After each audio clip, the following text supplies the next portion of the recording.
आप देख रहे हैं एसीआई न्यूज, भ्रष्टाचार और जुर्म के खिलाफ हर पल आपके साथ। मैं chief editor anti corruption India news से।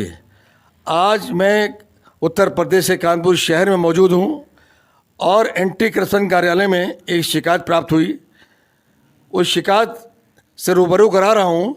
हमारे बीच मौजूद हैं योगेश त्रिवेदी जी, जिनके साथ कुछ ट्रेजेडी हुई है, वो उससे अवगत कराना चाहते हैं।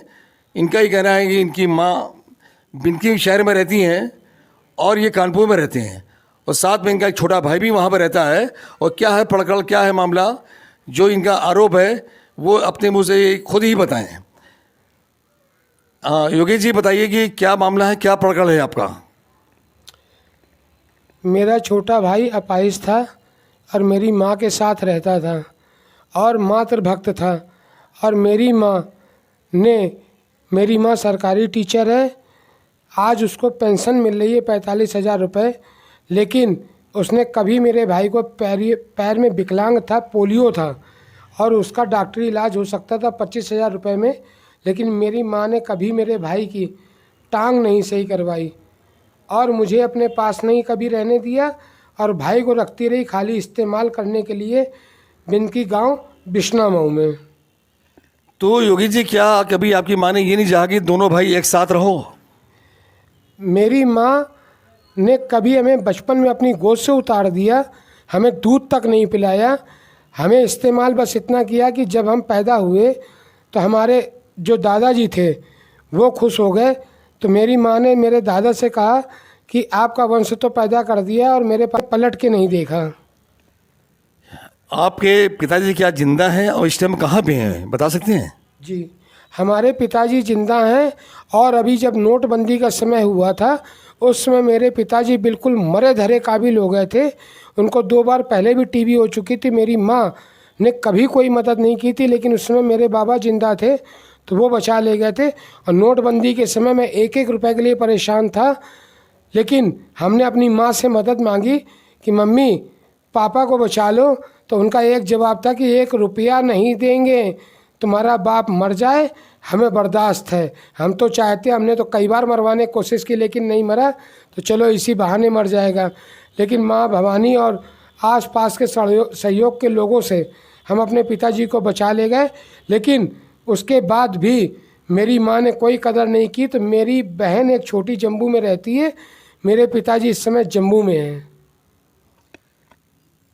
ये सूचना आपको कैसे प्राप्त हुई कि आपके भाई एक्सपायर हो गया, या उसकी हत्या कर दी गई, या किस कारण से मरा, ये इसके बारे में हमको अवगत कराएं।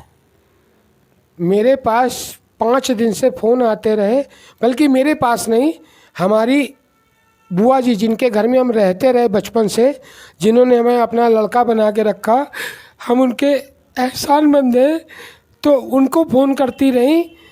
और भतीजा फ़ोन करता रहा कि पापा बीमार हैं, तो वो बार बार कहती रही कि अगर भाभी से बात कराओ, क्योंकि रिश्ता नंद भाभी का था, कि भाभी से बात करो, अगर भाभी कह दे तो हम पप्पू को भेज दें।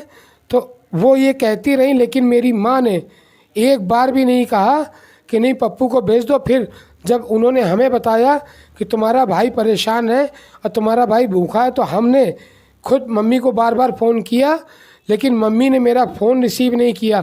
एको बार हमसे नहीं कहा कि नहीं अपने भाई को देखने आ जाओ। और भाई मेरा 7 दिन 8 दिन भूखा प्यासा मरा। वो भाई अपाहिज होते हुए उसके पास बैंक अकाउंट, वो इतना कमाता था, इलेक्ट्रॉनिक्स इंजीनियर था। तो कोरोना काल हुआ, उसने मम्मी से कहा मम्मी बैंक से पैसा निकाल लो, कहीं कोई दुकान नहीं खुलेगी तो घर में सामान की कमी ना हो, बच्चे और आप लोग भूखे ना रहो। तो कहने लगी नहीं पैसा नहीं निकालेंगे, कुछ नहीं लाएंगे। तो भाई बैंक गया 8 दिन पहले 10 दिन पहले, और बैंक से 50,000 रुपये निकाल के लाया, और उसने घर में सारा 20,000 रुपये मेरे लिए निकाल के रखवा दिए कि पप्पू भैया को हम बुलाएंगे तो पप्पू भैया आपको भी खिलाएंगे बना खिला के, और हमको भी खिलाएंगे, हम लोग सही सलामत रहेंगे। लेकिन माँ को ये नहीं चाहत थी कि पप्पू को कुछ मिले। और मेरा भाई एक टांग से तो अपाहिज था ही था, उसके दूसरे पैर में भी बहुत बुरी तकलीफ़ हो गई, तो वो उठ चल नहीं पा रहा था। चूँकि कोरोना काल के समय कोई डॉक्टर नहीं मिल रहा था, तो वो बेचारा एड़िया रगड़ रगड़ के ख़त्म हो गया। मेरे इंतज़ार में। और मरने से पहले एक दिन पहले मेरे ही नंबर पे वीडियो कॉलिंग पे मैंने बात की तो उसके मुंह से इतना निकला, भाई जी भूखे हैं, मर जाएंगे, केवल आके 2 रोटी खिला दो।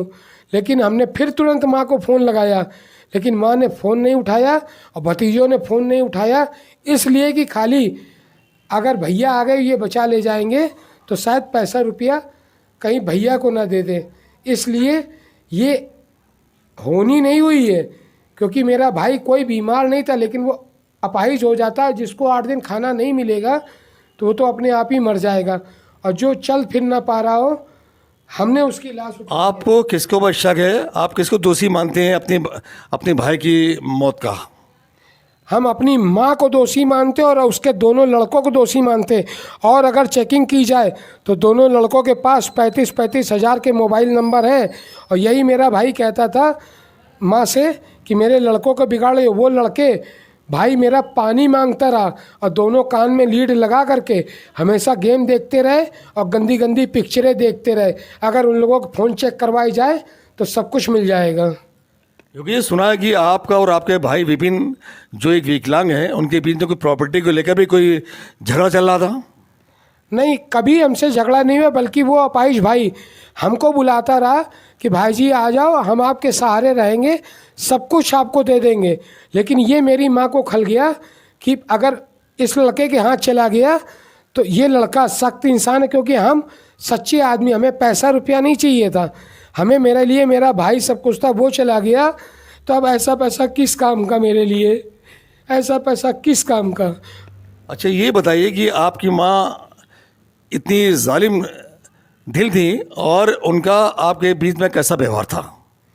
कह तो रहे उन्होंने हमें साल भर पहले ही, जब साल भर का बच्चा जो दूध पीता है बिना दूध के नहीं रहता, उसको छोड़कर ट्रेनिंग करने चली गई। तो मेरे बाबा प्रेस का काम करते थे, उन्होंने हमें अमूल डिब्बे का दूध पिला करके, बाबा का आज भी हमें याद है। मैं 4 साल की याद बता रहा हूँ अपनी, कि जब बाबा भी कमज़ोर होने लगे तो घी खिलाते थे हमें, घी रोटी देते थे। लेकिन एक समय ऐसा भी आता है कि जब आदमी कमज़ोर हो जाता तो मेहनत नहीं कर पाता, तो वो क्या करते थे, चूल्हे में रोटी बनाते थे और पानी लगा देते थे रोटी में और हल्का सा नींबू चटनी लगा देते थे, बेटा घी लगा दिया है। तो हम, इतनी याद है कि एहसास तो हो जाता, लेकिन बाबा प्यार देते थे तो हम वो रोटी, हाँ बाबा घी लग गया, हमें आज भी वो दिन याद है। और एक चीज़ और कह दें कि भाई तो ख़त्म ही हुआ, वहाँ 5 पंडित हमें नहीं मिले थे, तो घाट पे हमें ही को आगी देनी थी, क्योंकि भतीजों का जनेऊ नहीं हुआ है। तो आगी हमने दी है। तो माँ ने मेरे साथ भी गेम किया। अभी 2 दिन पहले हमें गिरा के मारा गया है और हमारी बहन के एक लड़का वहाँ मौजूद था और मेरे ऊपर ये आरोप लगा रहे थे कि लड़की ये आरोप लगा रही थी कि ये मेरे साथ मेरी इज्जत लूटना चाहते। माँ कह रही थी तुम खाली इतना कह दो तो अभी हम इसको पुलिस में बंद करवा दें, इसके हाथ पैर तोड़वा दे। पुलिस 10,000 देंगे तो पुलिस इसके हाथ पैर तोड़ देगी। देखा आपने एक माँ ने किस तरह से, मैं अपना शरीर दिखा सकता हूँ, किस तरह से बर्ताव किया अपने बेटे के साथ।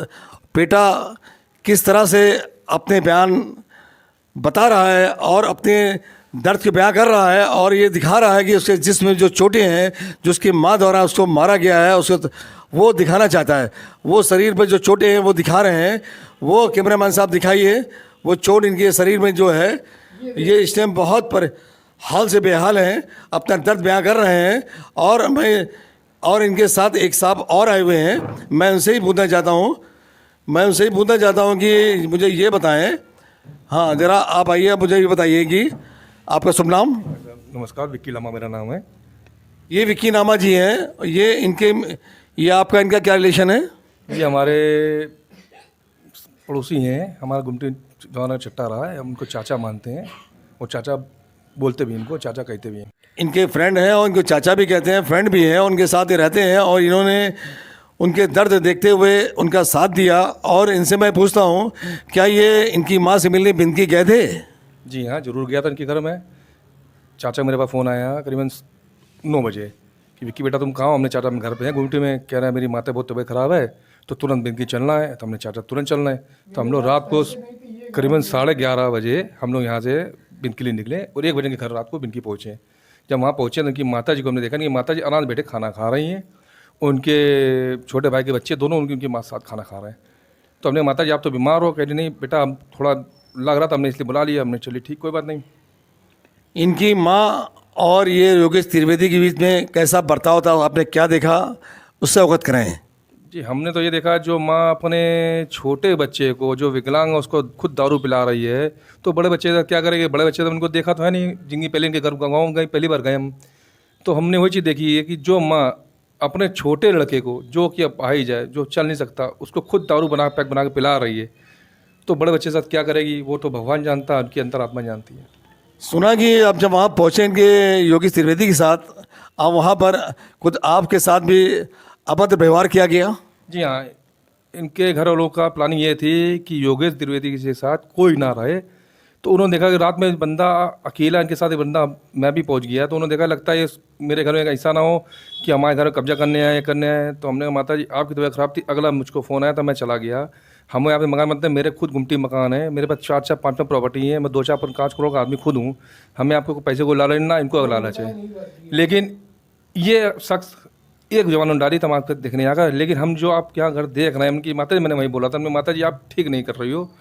कह रही नहीं, मगर मैं इसको दारू नहीं पिलाऊंगी तो ये ऐसे मर जाएगा। तो हमने माता जी आप तो खुद चार ही मर जाए, इसको आप दारू पिला रही हैं। और नीट दारू बंदा पी रहा है, नीट दारू पी रहा है, वो भी कैंटीन दारू।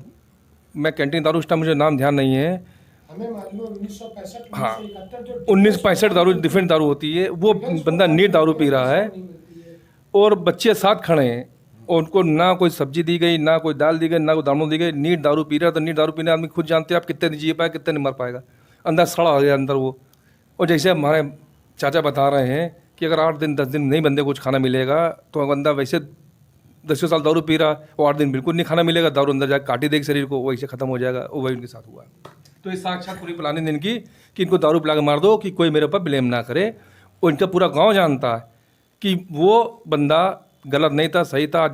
हम लोग बीच में नहीं है, हमने उसके लिए क्षमा चाहते हैं। अगर हमसे कोई गलत हुए हो तो भगवान उसकी आत्मा शांति दे, उसके साथ न्याय करे। अगर उनके साथ गलत किया है तो उनकी माता जी को भी इसका भुगतान झेलना पड़ेगा। जैसा कि आपने देखा कि इन्होंने पूरा प्रकरण को से अवगत कराया और सारी जानकारी दी इनकी माँ के बारे में, योगेश त्रिवेदी जी की माँ के बारे में। और जो माँ एक इतनी जालिम माँ और इस तरह से जो हरकतें करती रहीं, वो अपने बेटे को दारू पिलाती रहीं, जो एक गलत कार्य है, गलत बात है। और मैं अगली अपडेट में इसी तरह से कोई एक प्रकरण का अवगत कराऊंगा। और जब तक के लिए नमस्कार। सब्सक्राइब करें हमारे YouTube चैनल को और बने रहें हमारे साथ।